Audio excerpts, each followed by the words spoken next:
Hi, I'm Minnie, and I'm here to tell you how I ended up in a nursing home at the age of 31. So if you want to find out more, and keep on watching.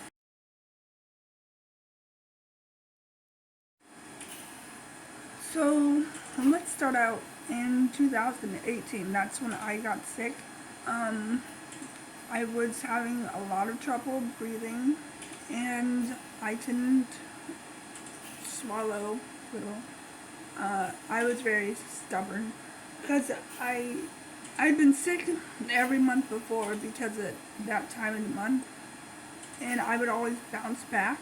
But when I'd bounce back, it wouldn't be to the full extent. So let's say you started 100%, and then that time of the month, and then you bounce back 90%. So 10% of my energy was gone.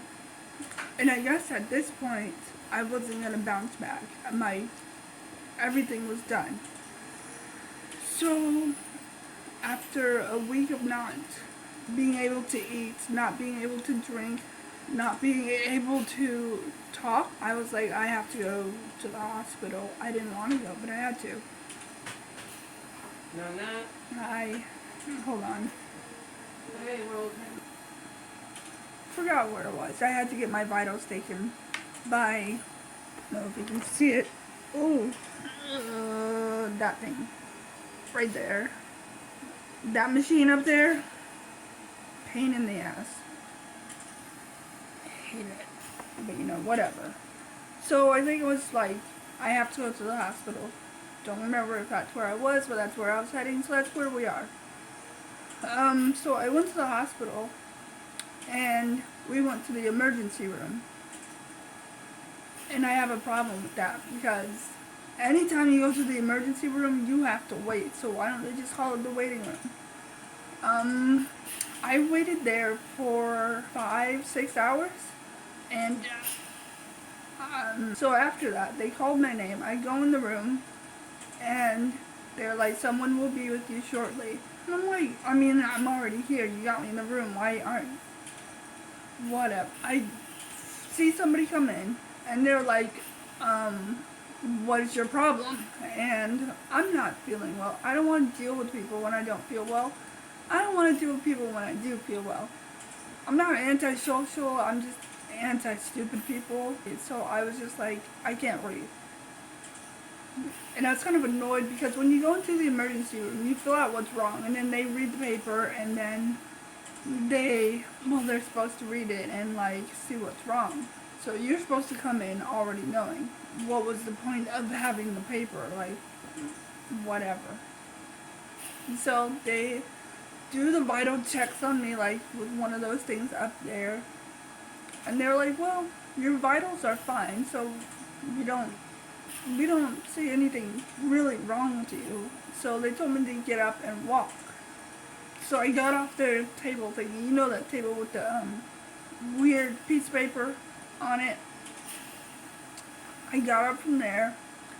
I don't remember this happening. I was only told this. But I got up from there, and I hit the floor. I passed out. Like, I passed out to the point where I stopped breathing. So I guess at that point they saw that it was an emergency.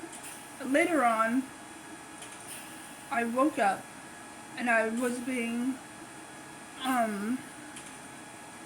pushed on the gurney. I knew it. This thing hates me. I knew it. You hear that?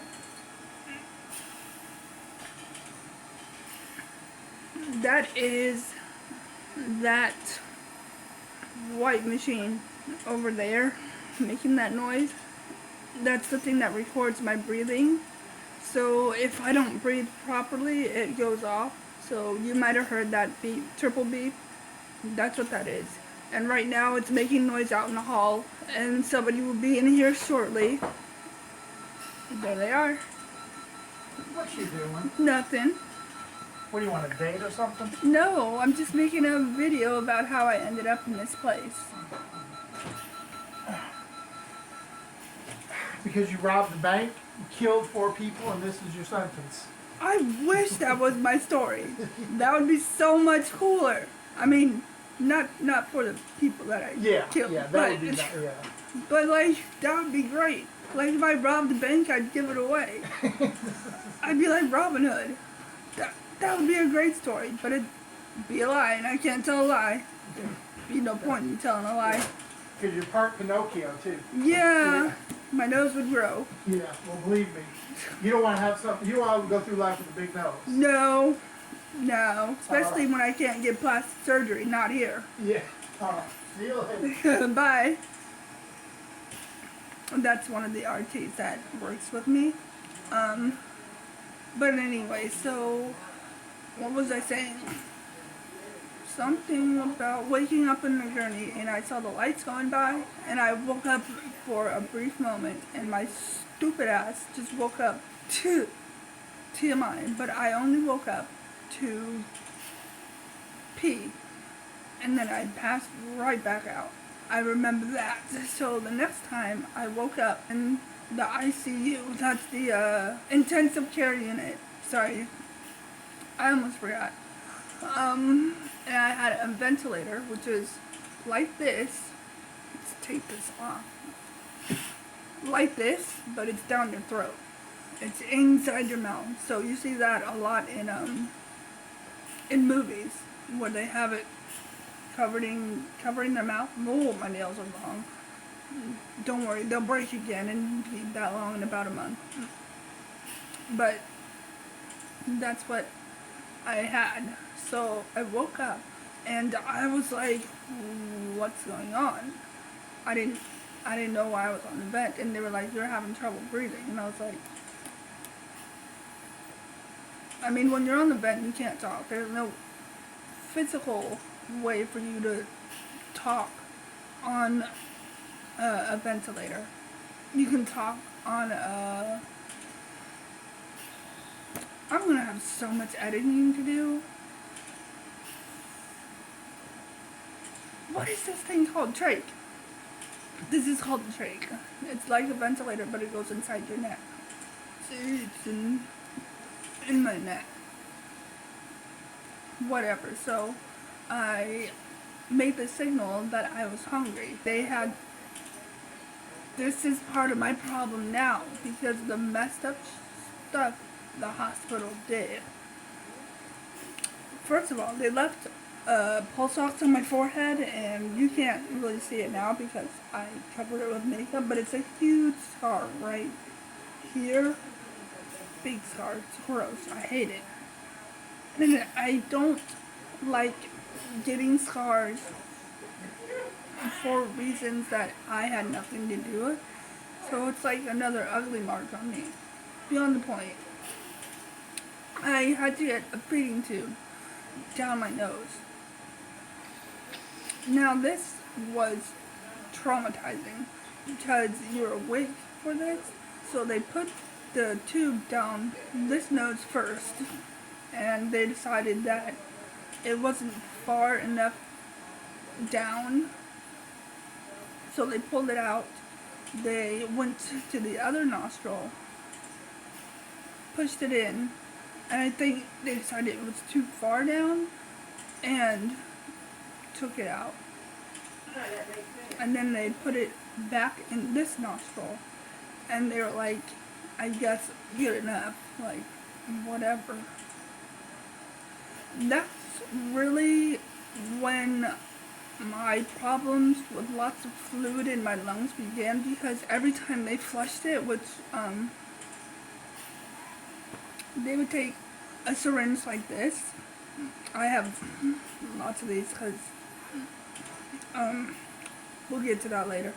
They would take a syringe like this, it would fill it up with liquid, and they would flush it in the tube down my nose, and every time they flushed it, it would go directly into my lungs, and it was like they were drowning me. So they would have to, I would code at least once a week. I was coding because of what they did, and nobody picked up on it. Nobody picked up on the fact that every time that they would flush the feeding tube that was in my nose, I would start having problems. By the way, I went to the hospital January 4th and was official patient on January 5th. So this was all my New Year's gift of 2019. So this is almost exactly 3 years of this sickness happening. So that's your timeline from that to now. So it took them like 3 weeks, 4 weeks, 5 weeks, I don't know, around that time. I was about to be released, but then I coded again, and only one person in that area realized that every time I was being flushed, I would code, like, he was like, there's something wrong with it, this feeding tube, to the point where every time it's flushed, it goes into her lungs, there's something wrong. But they kind of overlooked what he said and said I had cystic fibrosis.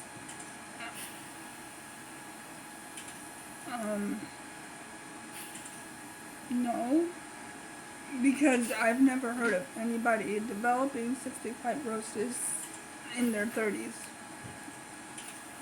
That's a very much genetic disease, and it's passed down to your children. My mother never had it.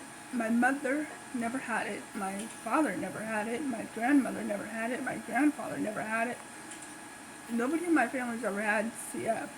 So I never had it, and I had every other medical problem, but I never had CF. So how did I all of a sudden get it? But anyway, I was given this prognosis along with hypercapnia, which I can believe I have because I fit those symptoms. Hypercapnia is, I don't know what happened, something popped up on my screen on my phone and said something about memory full, so it stopped recording, but it didn't stop recording, but it did for a moment and then kept recording, whatever. So I'm gonna have to recap about the hypercapnia, which is fine because as I continued, I re-watched what I said and it was wrong. Hypercapnia is when your oxygen goes down and your carbon dioxide goes up, and that's what was happening with me, and it still happens now sometimes when I try to get off of this thing to breathe on my own, like room temperature air without all of this mess of a life that I have. But I can't, on top of the fact that my lungs are screwed up beyond all repair. So when they said I had hypercapnia, I looked up the symptoms because, you know, they told me I had CF, and I was like, no, I don't. It's still on my records. All the doctors here think I have hypercapnia, and nobody's like, no, she doesn't. Like, I don't have that. I have something else, but nobody's really bothering to find out. You know, whatever. So this is the definition of hypercapnia. Excessive carbon dioxide in the bloodstream, typically caused by inadequate respiration. That's me. I have very much inadequate breathing. And if I seem like I'm taking my time with it, it's because this machine tries to breathe in when I'm talking, and so sometimes it's like battling each other, my breathing with the machine's breathing. It's not, we're not friends, so it'll probably go off again. But anyway, so I got diagnosed with those two things, and the doctor came in. He was like the head doctor. I only saw him like once or twice, but whatever. He came in and he was like,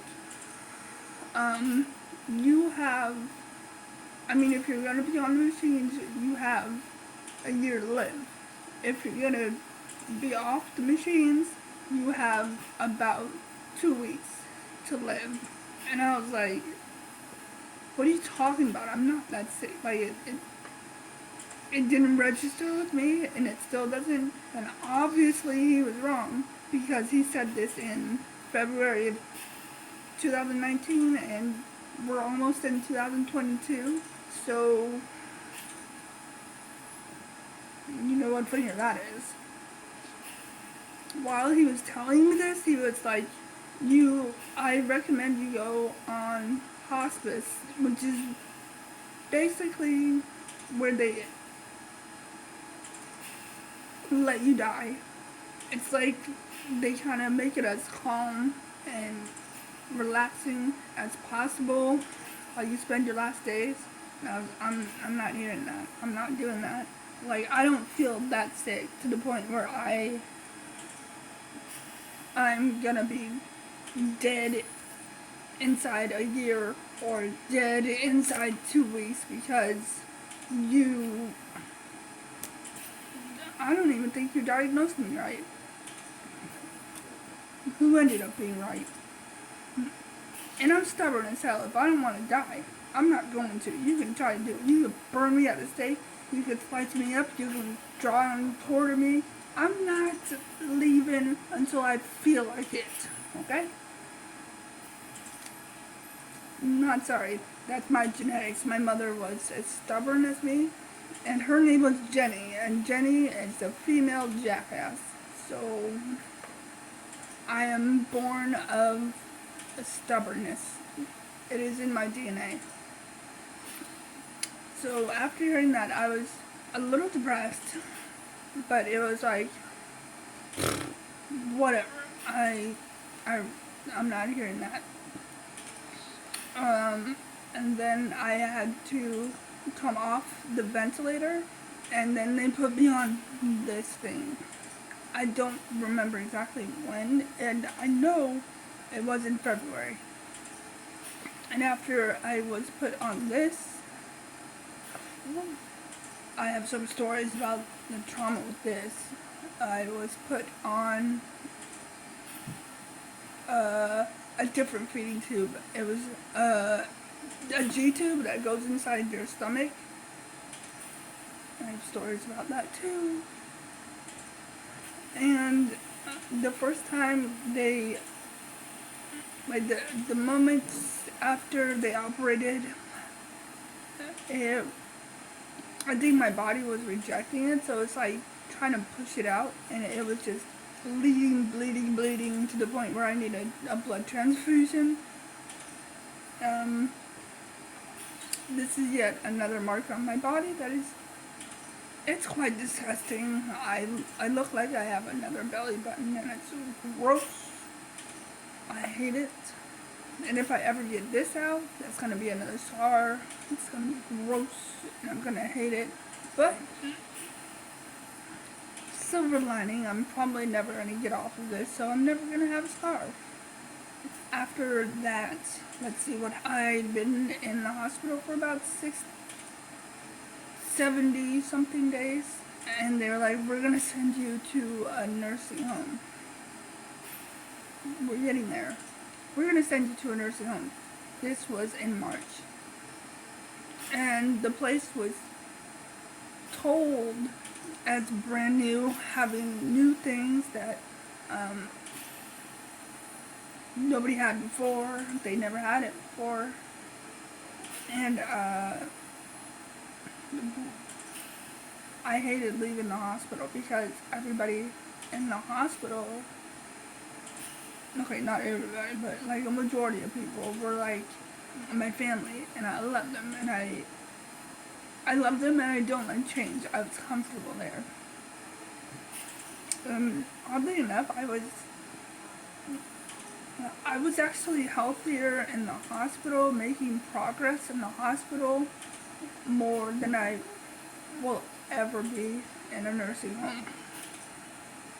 So I had to say goodbye to my hospital family, and I moved to Thomaston, Georgia. Never heard of Thomaston, but then I've not been all around Georgia. What's in Minnesota? So I moved to Thomaston, Georgia to see this brand new place, this brand new machines and brand new hall, and I get there and it was like they bought out, it's the same with this place too. They bought out an old motel, probably Motel 6, and then some fat cat was like, I'll use this to make into a medical facility and whatever. The building had been there for years. And the new stuff that they had said they got more patients on vents, I mean, it was probably new like 20 years ago, but new where? As old as this stuff is, that stuff is like state of the art, brand new compared to the other place.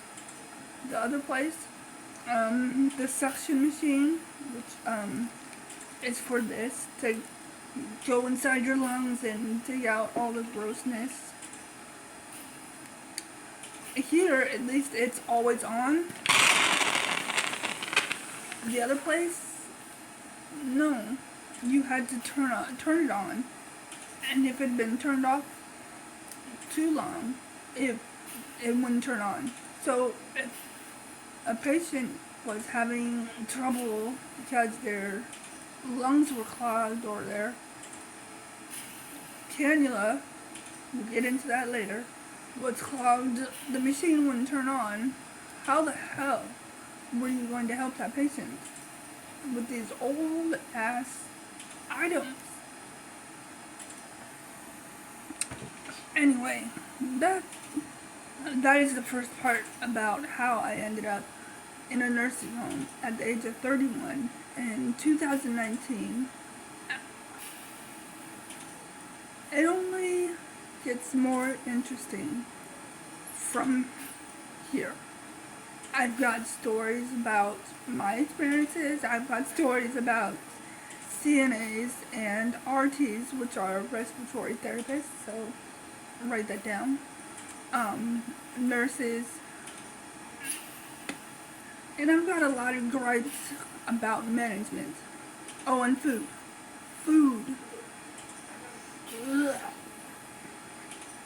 So, if you want to learn more about my experience in the medical world, in the medical facility, and what's really a nursing home that's state-run and crapola,